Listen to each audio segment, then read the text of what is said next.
ओम येनाक्षर समाम्नाय मधिगम्य महेश्वरात् कृत्स्नं व्याकरणं प्रोक्तं तस्मै पाणिनये नमः।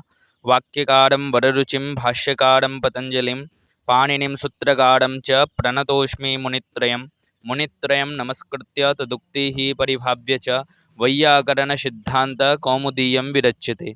ओम श्री गुरुचरणाभ्यां नमः। नमः संस्कृताय मित्राणि, आशा से भवन्तः कुशलानि सन्ति। जैसा कि हम लोगों ने पिछले पाठ में देखा कि जो एक सूत्र पढ़े थे, कर्तृकरणयोस् तृतीया, अर्थात कहने का ये तात्पर्य था कि कर्ता और करण में तृतीया विभक्ति विधान होती है। कर्तृकरणयोः तृतीया स्यात्। कर्तृकरणयोः इति सप्तम्यंत द्विवचनांत पदमिदं कर्तृकरणयोः तृतीया स्यात्। अर्थात कहने का ये तात्पर्य है कि कर्ता और करण में तृतीया विभक्ति विधान होती है। कब होती है? तो कह रहे हैं कि अनभिहिते। अनभिहिते अनभिहिते एक सूत्र पढ़े थे, अधिकार सूत्र था, उसका यहाँ पे अधिकार आ रहा है। तो अनभिहिते अनभिहिते कर्तृकरणयोः तृतीया स्यात्। तृतीया स्यात् अर्थात कर्तरी कर्मणि क्षम्यतां खलु कर्तरीकरणे च तृतीया स्यात्। कर्तरीकरणे च तृतीया स्यात् कदा? अनभिहिते नाम अनुक्ते। जब ये दोनों अनुक्त होगा, कर्ता और करण जब अनुक्त होता है तो उसमें तृतीया विभक्ति विधान होती है। ये सूत्र को हम लोगों ने पिछली पाठ में देख लिया था और इसका जो है विस्तृत व्याख्या मिस्टर संस्कृत यूट्यूब चैनल पर जो है पिछले पाठ में विस्तृत रूप से व्याख्या की गई है। यदि आप लोग इस चैनल पर नए हैं तो अवश्य ही एक बार उस वीडियो को देख लें, जिससे आगे का जो सूत्र है उसको पढ़ने में, उसको समझने में कठिनाई नहीं महसूस होगी। अतः आप लोगों से निवेदन है कि अवश्य ही एक बार पिछले पाठ को अब अनुगमन कर ले। तो इसमें एक बार और सामान्य चर्चा कर लेते हैं, फिर आगे चलते हैं। ये सूत्र कहता था कि कर्ता और करण में, यानी कि जो कर्ता है और जो करण है, कर्ता और करण में क्या होती है? तृतीया विभक्ति विधान होती है। ठीक है, कर्ता और करण में तृतीया विभक्ति विधान होती है। कब होती है? जब वो अनुक्त होता है, अर्थात जब हम उसको उक्त नहीं करते हैं। जब वो उक्त नहीं होगा तो फिर अनुक्त होगा, और जब अनुक्त होगा तो उसमें तृतीया विभक्ति विधान होती है। जैसे उदाहरण देखे थे, रामेण बाणेन हतो वाली। अब यहाँ पे क्या है कि कर्म मुक्त हो गया इस वाक्य में। हतः बाली, कहा हता? बाली हतः। केन हतः तरी? रामेण हतः।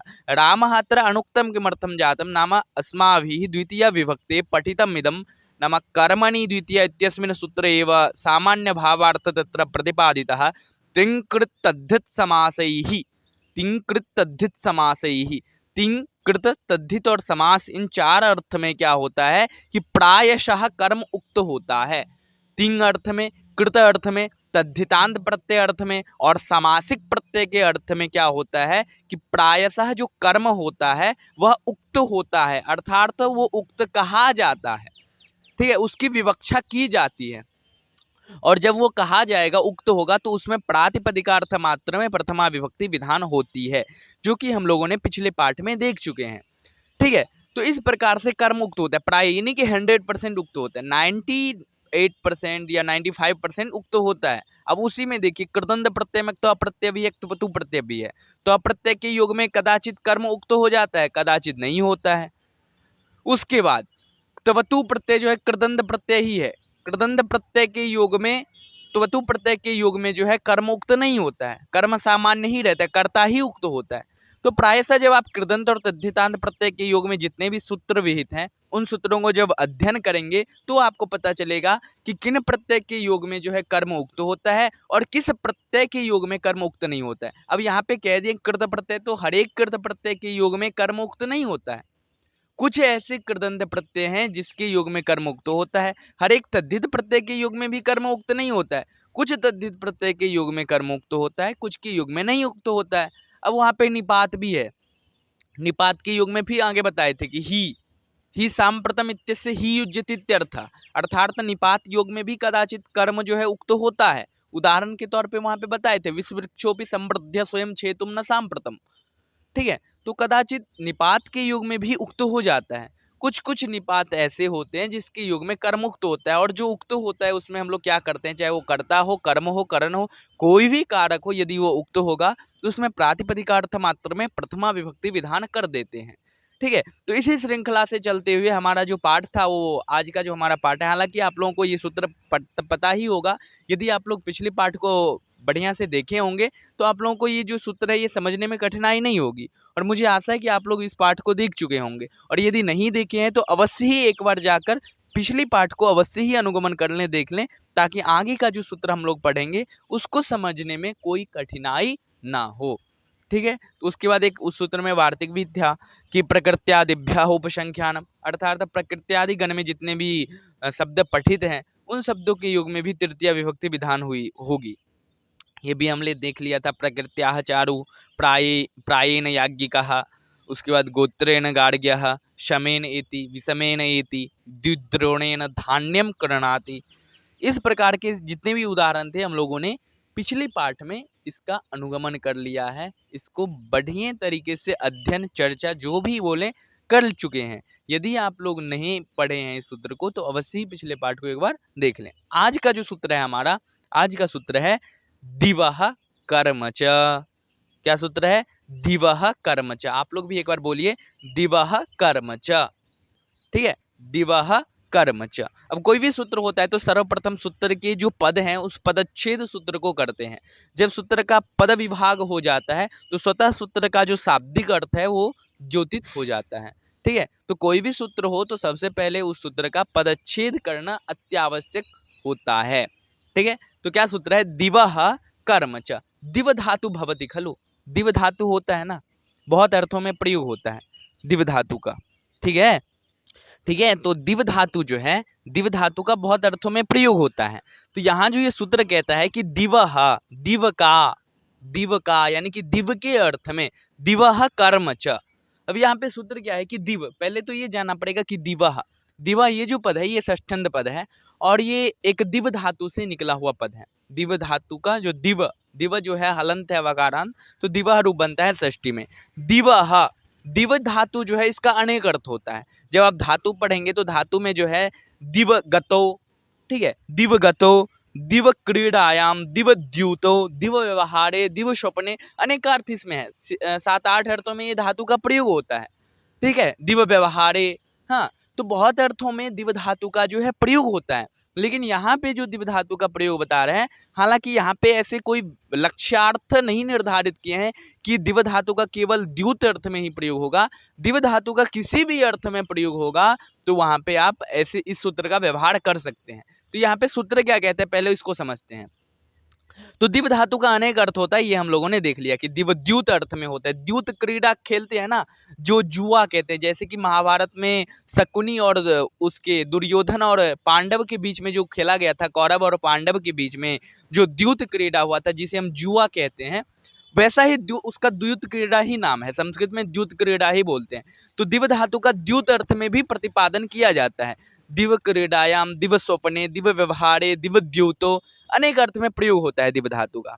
ठीक है, तो बोल रहे कि दिव धातु के योग में दिवः, दिवः योगे, अर्थात दिव धातु धातु के योग में कर्म च, कर्म और होता है। तो ये जो सूत्र है दिवः कर्म च, इस सूत्र में जो है आपका साधक तमम करणम, साधक तमम करणम सूत्र से साधक तमम और करणम दोनों पद का अनुवर्तन हो जाता है। ठीक है, क्या होता है? साधक तमम और करणम चौपद से दोनों का अनुवर्तन हो जाता है। तो क्या होगा सूत्र का अर्थ? दिवः कर्म च साधक तमम करणम। ठीक है, दिवः कर्म च साधक तमम करणम, अर्थात दिव धातु के योग में जो साधकतम है, यानी कि जो साधन है, साधन में भी जो प्रकृष्ट साधन है, साधकतमम न तो साधनम, साधनम भिन्नम साधकतमम इति भिन्नम, उभयोः मध्ये भेदः मया नाम पूर्वस्मिन् पाठे अयं प्रतिपादितम्। साधनम साधकतमम, साधनम किं भवति, साधकतमम किं भवति, उभयोः मध्ये भेदः वर्तते। साधनम नाम सामान्य साधनम, यत् किमपि कार्यम् अस्माभिः क्रियते तत्र सर्वाणि साधनानि भवन्ति एव, परन्तु तासु कश्चन प्रधानः भवति, तदैव साधकतमं भवति। यथा रामेण बाणेन हतो भाली इत्यस्मिन् व्यवहारे नाम कार्ये तत्र साधनं प्रकृष्ट साधनम् एकमेव, तन्नाम बाणं। नाम तत्र मरण कार्यम भवति खलु। मरण कार्य में क्या है कि अनेक प्रकार के साधन है, ठीक है, अनेक प्रकार के, जैसे कि राम का हाथ हो गया, नयन हो गया, चक्षु हो गया, ठीक है, उसके बाद धनुष हो गया, और वो ये जो सुग्रीव है वो हो गए, माला हो गए, अनेक प्रकार के वहां पे सामान्य छोटे छोटे साधन है। लेकिन उन साधनों में जो सबसे प्रकृष्ट साधन है जिसके द्वारा बाली मारा जाता है वह क्या है, वह तीर है। इसलिए तीर को वहां पे साधक तमम कहा गया है। तो ऐसे ही कोई भी कार्य हम करते हैं तो उसमें अनेक प्रकार के साधन होते हैं, सामान्य साधन जिसको हम देख नहीं पाते हैं। जब उसका अनुगमन करते हैं, जब उस पर चिंतन करते हैं, तब पता चलता है कि नहीं, ये जो हम क्रिया किए हैं इस क्रिया में अनेक प्रकार के साधन हैं। लेकिन फिर भी हम लोग क्या करते हैं कि जो प्रकृष्ट साधन है उसमें ही करण संज्ञा व्याप्त करते हैं, ठीक है। तो यहाँ पे वही बता रहे हैं कि जो साधक तम होगा उसमें क्या करना है, आपको करण संज्ञा विधान करना है और उसके साथ साथ कर्म संज्ञा भी विधान करना है। अर्थात दिव धातु के योग में कर्म और करण दोनों संज्ञाएं विधान होती है, ठीक है। जो साधक तम होगा, जो साधन होगा प्रकृष्ट साधन, उस साधन में दिव धातु के योग में कर्म और करण दोनों संज्ञा विधान होगी, ठीक है। वही बता रहे हैं कि दिव धातु के योग में धातु कैसा होना चाहिए, कोई भी धातु होगा तो नहीं चलेगा, केवल और केवल दिव धातु होना चाहिए। दिवः कर्म च इत्यनेन पदेन कस्य अनुवर्तनम् अत्र भवति नाम साधकतमं करणं, करण इति पदस्य अनुवर्तनं भवति, साधकतमं करणं उभयोः उभौ अत्र अनुवर्तयते, ठीक है। यहाँ पे दोनों का अनुवर्तन हो रहा है, साधक तमम करणम सूत्र से साधक तमम और यहाँ पे करणम दोनों पद का अनुवर्तन होता है। तो इस सूत्र में अब कितना पद हो जाएगा, दिवः कर्म च साधक तमम करणम, कितना पद हो गया, 5 पद हो गया। तो इस सूत्र का मूल अर्थ क्या हो जाएगा, मूल अर्थ क्या होगा, एक बार आप लोग कमेंट के माध्यम से बताइए। दिवः इति षष्ठ्यंत पदम कर्म च साधकतमम करणम, क्या अर्थ होगा, दिव धातु के योग में कर्म करण संज्ञा होगी किसकी, साधक तमम, साधक तम की कर्म और करण संज्ञा दोनों होगी। कर्म च करणम, कर्म करणम च, कर्म और करण दोनों संज्ञाएं वहां पे होगी, ठीक है। दिव धातु के योग में कर्म और करण संज्ञा दोनों होगी। तो हमें पता है कि जब कर्म संज्ञा होती है तो हम लोग क्या करते हैं, क्या करते हैं, कर्मणि द्वितीया से द्वितीय विभक्ति विधान करते हैं। और जब करण संज्ञा होती है तो क्या करते हैं, कर्तृकरण योस् तृतीया, इस सूत्र से तृतीय विभक्ति विधान करते हैं। तो दोनों संज्ञाएं जब होगी तो उसका कुछ ना कुछ फलाश्रित तो वो वहां पे होगी ही। तो दोनों संज्ञा करने का वहां पे तात्पर्य है कि एक में द्वितीय होगी जहाँ पे करण होगी, जहाँ पे कर्म होगी, जहाँ पे करण होगी वहां पे तृतीय होगी, जहाँ पे कर्म होगी वहां पे द्वितीय विभक्ति विधान होगी, ठीक है। तो सूत्र को एक बार जो है इसका वृत्ति जो है उसको पढ़ते हैं और उसके बाद जो है अर्थ समझने का प्रयास करते हैं। क्या बता रहे कि दिवः साधकतमम, दिवः नाम दिव धातु योगे, दिव धातु अनेकार्थे प्रतीयते, नाम अनेकार्थम नाम दिवगतो, दिवद्यूतो, दिव क्रीड़ायां, दिव व्यवहारे, दिव स्वप्ने, अनेक अर्थों में दिव धातु का प्रयोग होता है। तो दिव धातु का यदि किसी भी अर्थ में प्रयोग हो रहा है, ठीक है, दिव धातु का किसी भी अर्थ में यदि प्रयोग हो रहा है तो क्या करना है, दिवः साधक तमम, दिव धातु के योग में जो साधक तम है अर्थात जो प्रकृष्ट साधन है जिसके द्वारा वो कार्य सिद्ध नहीं होगा, ऐसा जो साधन है उस साधन का क्या करना है, कर्म संज्ञम स्यात्, कारकम कर्म संज्ञम स्यात्, ठीक है। क्या बोल रहे हैं कि कारकम कर्म संज्ञम स्यात्, ठीक है।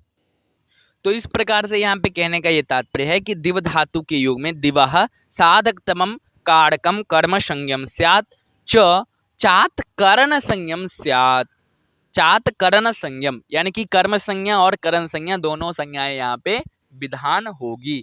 दिव धातु के योग में जो साधक तम है, जो प्रकृष्ट साधन है, ऐसा जो साधन है उस साधन का क्या होगा, कर्म और करण दोनों संज्ञाएं वहां पे विधान होगा, ठीक है। दिव धातु के योग में जो प्रकृष्ट साधन है, ठीक है, जिसके बिना कार्य सिद्धि नहीं हो पाएगी, ऐसी जो साधन है इस साधन का क्या होगा, कर्म और करण दोनों संज्ञाएं वहां पे विधान होगी। अब यहाँ पे एक उदाहरण दे रहे हैं कि अक्षय ही अक्षान्वा दिव्यति, ठीक है, दुर्योधन अक्षय ही दिव्यति।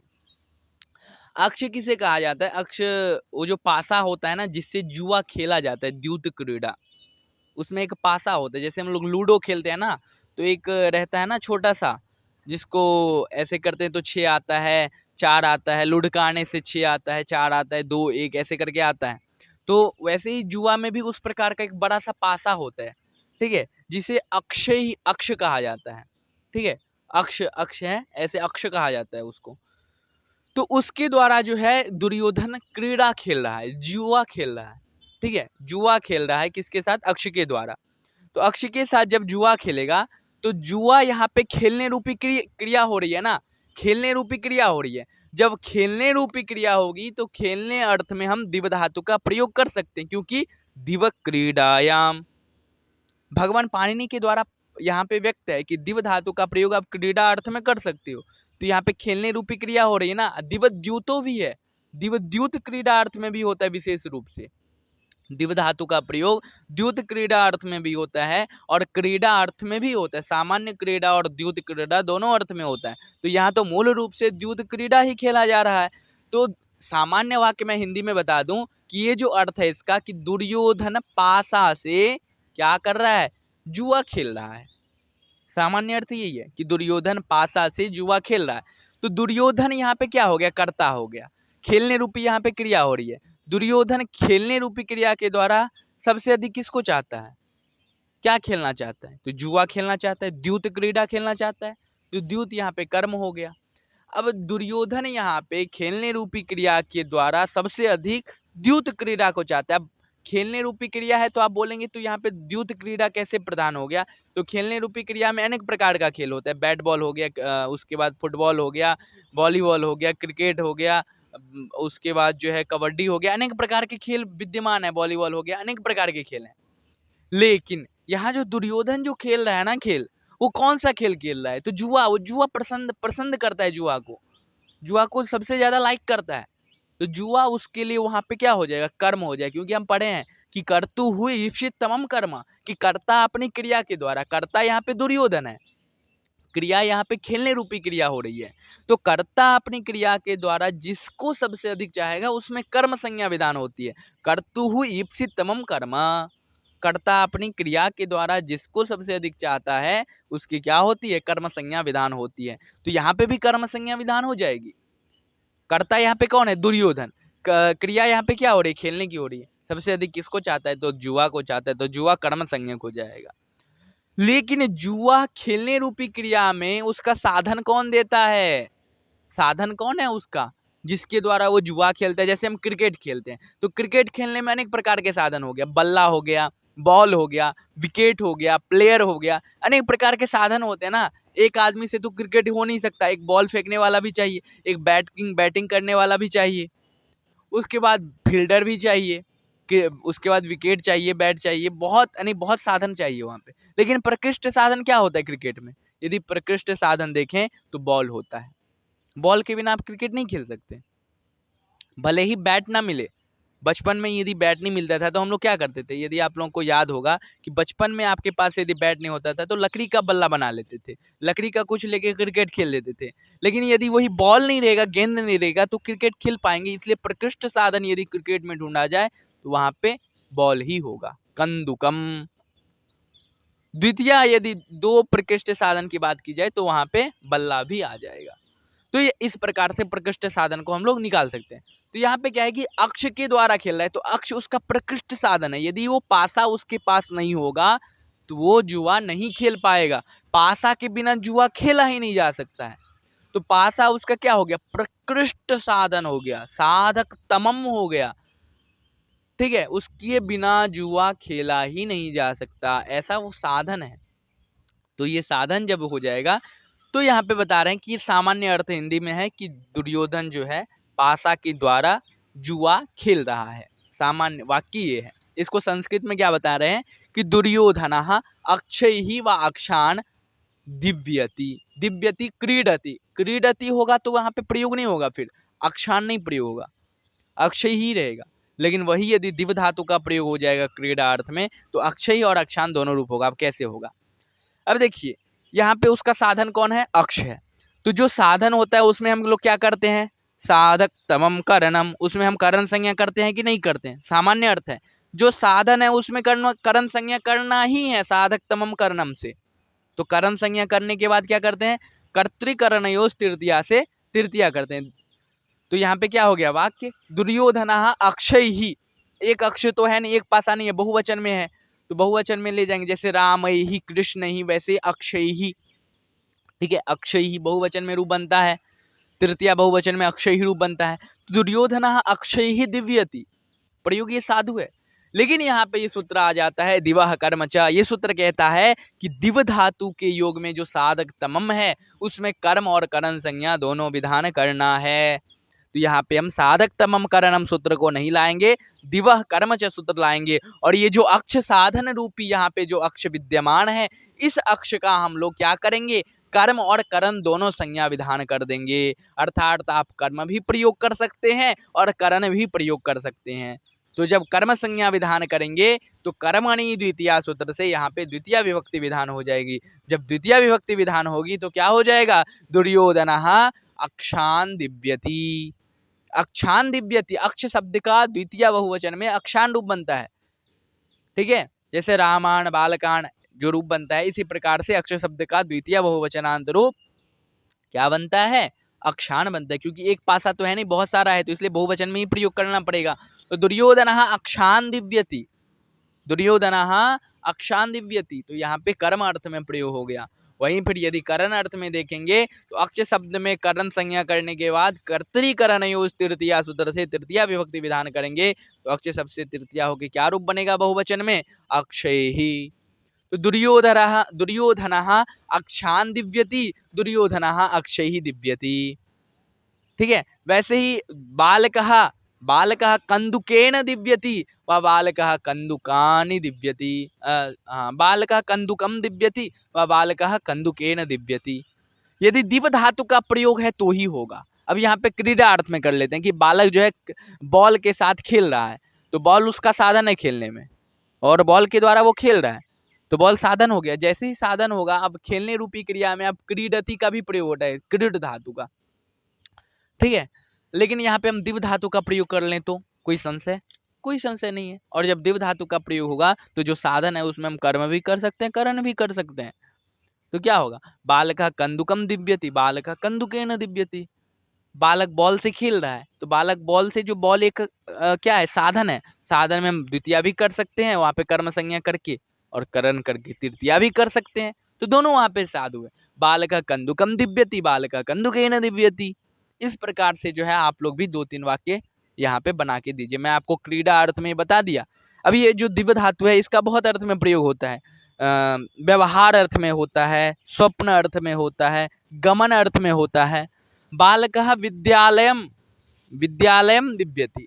ठीक है, बालकः विद्यालयम दिव्यति, गमन अर्थ में है ना, तो गमन अर्थ में साधन कुछ ले लेते हैं। बालकः कथम दिव्यति? मोटरयानेन, मोटरयानेन बालकः विद्यालयं दिव्यति, बालकः मोटरयानेन विद्यालयं दिव्यति, बालकः मोटरयानम विद्यालयं दिव्यति। तो यहाँ पे मोटरयानम द्वितीया भी कर सकते हैं कर्म संज्ञा करके, और करण करके मोटरयानेन तृतीया भी कर सकते हैं। दोनों यहाँ पे साधु है। इस प्रकार से आप लोग 3-4 उदाहरण यहाँ पे कमेंट में भेजिए ताकि मैं देख सकूं कि आप लोग कितना समझे हैं। ठीक है, ये दिव धातु अनेक अर्थ में होता है। एक एक करके आप बताइए। दिवद्यूत अर्थ में एक और आप खुद से सोच के एक उदाहरण बताइए। ठीक है, दिवद्यूतो, दिवगतो गमन अर्थ में, दिव क्रीडायाम, ठीक है, दिव व्यवहारे, दिव स्वप्ने, इन अर्थों में एक एक उदाहरण, ज्यादा नहीं, बस 5 उदाहरण चाहिए। देखते हैं कितने लोग कमेंट के माध्यम से उदाहरण मुझे प्रेषित करते हैं। ठीक है, ठीक है, तो ये जो है सामान्य से सूत्र है। मुझे आशा है कि आप लोगों को ये सूत्र अच्छे से समझ में आ गया होगा। इस सूत्र में ज़्यादा कोई उतना ज़्यादा परेशानी वाला शब्द, कठिन शब्द तो प्रयुक्त है नहीं। सामान्य सा सूत्र है। ये सूत्र सामान्य अर्थ में बस यही कहना चाहता है कि जो दिव धातु का प्रयोग आप करते हैं, चाहे वो खेल अर्थ में करें या व्यवहार अर्थ में करें, स्वप्न अर्थ में करें, गमन अर्थ में करें, यदि दिव धातु के योग में कोई प्रकृष्ट साधन है, साधक तम है, तो उस साधक तम का आप कर्म संज्ञा भी कर सकते हैं और करण भी कर सकते हैं। आपके पास 2 ऑप्शन है, यदि आप चाहें तो उस साधन को कर्म संज्ञा करके द्वितीया विभक्ति में भी प्रयोग कर सकते हैं, यदि आप चाहें तो करण संज्ञा करके उसे तृतीया में भी प्रयोग कर सकते हैं। तो यहाँ पे दोनों उदाहरण हैं। तो आपकी इच्छा पे है कि आप कर्म करना चाहते हैं या करण करना चाहते हैं। अब देखिए, कभी कभी आप यदि बड़े लोगों के पास कर्म प्रयोग कर देंगे तो समझेंगे कि नहीं, ये थोड़ा बहुत जानता है व्याकरण, तो कदाचित ये प्रयोग करना चाहिए। ऐसा नहीं कि अभी भाई साधन है तो चलो हमेशा करण करण तृतीया तृतीया तृतीया तृतीया तृतीया, ऐसा नहीं करना चाहिए। बालकः विद्यालयं गच्छति, बालकः विद्यालयाय गच्छति, दोनों प्रयोग होता है, दोनों समीचीनम है, दोनों 100% साधु है। ठीक है, तो आप हमेशा प्रयोग करते बालकः विद्यालयं गच्छति, बालकः विद्यालयाय गच्छति, कदा प्रयोग करेंगे, कब प्रयोग करेंगे बालकः विद्यालयाय गच्छति? ये किस लिए बना है? ये सूत्र सब जो बना है इतना, ये सूत्र किस लिए बना है? बस पढ़ने के लिए बना है, या फिर रटने के लिए बना है, या फिर परीक्षा पास करने के लिए बना है? ये सूत्र इसलिए बना है कि आप इसको पढ़ें और सभी सूत्रों को अपने व्यवहारों में प्रयोग करें। व्यवहार मतलब कहने का ये तात्पर्य है कि जब आप संस्कृत बोलते हैं, किसी के साथ बातचीत करते हैं, तो इस प्रकार का उदाहरण वहां पे उपस्थापित करें, ताकि इससे दो फायदा होगा। एक तो पहला ये होगा कि आपका अभ्यास हो जाएगा, दूसरा फायदा ये होगा कि सामने वाले को भी ये समझने का मौका मिलेगा, वो भी इस प्रकार से आगे जाके किसी अन्य के सामने प्रयोग करेगा। इसलिए मैं आप लोगों से हमेशा विनम्र निवेदन करूंगा कि आप लोग पढ़ें, ये एग्जाम के लिए पढ़िए, यूजीसी के लिए पढ़िए, लेकिन केवल ही यूजीसी के लिए पढ़िए, ऐसा मैं नहीं बोलूंगा। क्योंकि ये जो सूत्र से पढ़ेंगे ना, ये आजीवन काम आएगा। मान लीजिए आप आगे जाके प्रोफेसर बन गए, तो फिर प्रोफेसर बनने के बाद जो है बच्चे को पढ़ाएंगे, उसको बस ऐसे सूत्र रटवा देने से काम नहीं चलेगा। प्रयोग करना है, व्यवहार में प्रयोग करना है। जब भी संस्कृत बोलते हैं तो इस प्रकार के उदाहरण वहां पे व्यक्त करना है। ऐसे उदाहरण व्यक्त करने से सामने वाले जो हैं, जो भी आपसे बातचीत करते हैं, संप्रेषण करते हैं, वो भी समझेंगे, वो भी जानेंगे, वो भी आगे जाके प्रयोग करेंगे। ठीक है ना? इसलिए मैं आप लोगों से निवेदन करता हूं कि जो भी सीखते हैं, जो भी समझते हैं, उसको व्यवहार में प्रयोग करना चाहिए। ऐसा नहीं कि बस जान लिए, पढ़ लिए, हो गया। उसको प्रयोग करना है, उसको पढ़ाना है। ठीक है, प्रयोग नहीं हो रहा है तो किसी को पढ़ा दीजिए जाके। अब दिवाकर्मच सूत्र पढ़े, कोई नहीं, जो आपका जूनियर हो उसको पढ़ा दीजिए, या फिर कोई सीनियर हो उसको पढ़ा दीजिए, क्या दिक्कत है? हम बक दीजिए उसके सामने, वो सुने या ना सुने। अब उसके सामने आधा घंटा बक दीजिए, इससे क्या होगा? सुनेगा तो ठीक है, नहीं सुनेगा तो मेरा फायदा है। वो सुने या ना सुने, मेरा तो फायदा है।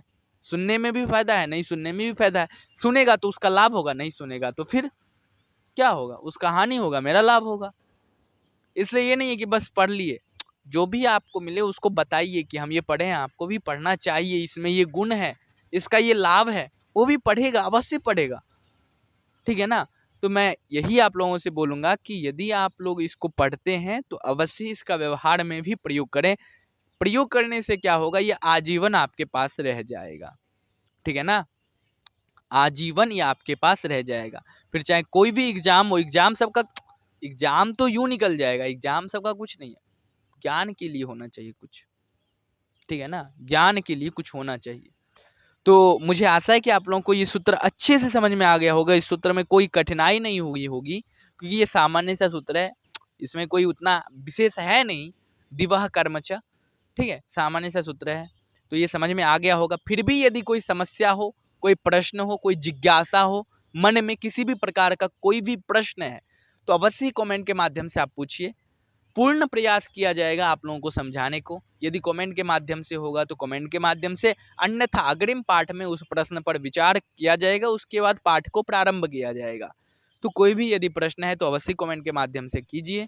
और अभी तक आप लोग इस पाठ में जुड़े रहें, इसके लिए बहुत बहुत धन्यवाद। यदि आप लोग इस चैनल पर नए हैं तो चैनल को अवश्य सब्सक्राइब कर लें और अपने मित्रगणों के पास अवश्य भेजें, ताकि उनका भी लाभ हो सके।